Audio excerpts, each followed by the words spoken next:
Everyone welcome to my another mini vlog. ఈసారి నేను నిన్నొచ్చి వచ్చేటప్పుడు కిచెన్‌లో కావాల్సిన డబ్బాలన్నీ కూడా తీసుకొనొచ్చాను. సో, అవి ఈరోజు నేను సర్దుకుంటున్నాననమాట. ఫస్ట్ డబ్బాలన్నీ నీట్‌గా వాష్ చేసుకొని, తుడుచుకున్న తర్వాత వన్ బై వన్ అన్నీ కూడా ఫిల్ చేసుకొని పెట్టుకుంటున్నాను. ఆల్రెడీ నిన్ననే కిచెన్ క్లీన్ చేసుకొని పెట్టుకున్నాను. సో, ఈరోజు ఇంక డబ్బాలన్నీ కూడా సర్దేసుకుంటే ఒక పని అయిపోతుంది కదా అని చెప్పి ఇంక లేచి లేవంగానే ఈ పని మొదలుపెట్టాను. నాకు కావాల్సిన ప్రతి ఒక్కటి కూడా నేను మా ఇంటి నుంచే తెచ్చుకుంటాను. బియ్యము, మసాలా, పోపులు ఇవి అవి అని చెప్పి.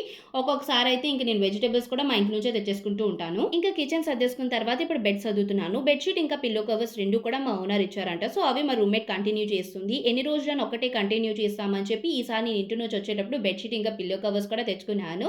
సో, ఇంకా అవి కూడా నీట్‌గా సర్దేసుకున్న తర్వాత బట్టలు మడతబెట్టడం స్టార్ట్ చేశాను. నార్మల్‌గా ఈ పనులన్నీ కూడా అందరూ వీకెండ్స్‌లో చేసుకుంటారు. కాకపోతే నేను ఇక్కడ వీకెండ్స్‌లో ఉండను కాబట్టి ఇంకా చచ్చినట్టు వీక్ డేస్‌లో చేసుకోవాలి. అందుకే ఒక గడి ముందు లేచి ఈ పనులన్నీ కూడా చేసుకుంటాను. బికాజ్ నేనుండే సరౌండింగ్స్ నాకు చాలా నీట్ అండ్ క్లీన్‌గా ఉండాలి. ఇంకిన్ని పనులు చేసుకున్న తర్వాత లంచ్ హెవీగా చేసుకోవాలంటే కుదరదు. అందుకే సింపుల్‌గా కుక్కర్‌లో బియ్యం ఇంకా సోయాబీన్ వేసుకొని ఏదో ఒకటి చేసేసుకున్నాను. ప్రెజెంట్ ఇప్పుడు నా రూమ్‌మేట్‌కి డే షిఫ్ట్ నడుస్తుంది. సో, ఇంకా తన కోసం కూడా నేనే లంచ్ బాక్స్ తీసుకొని వెళ్ళాలి.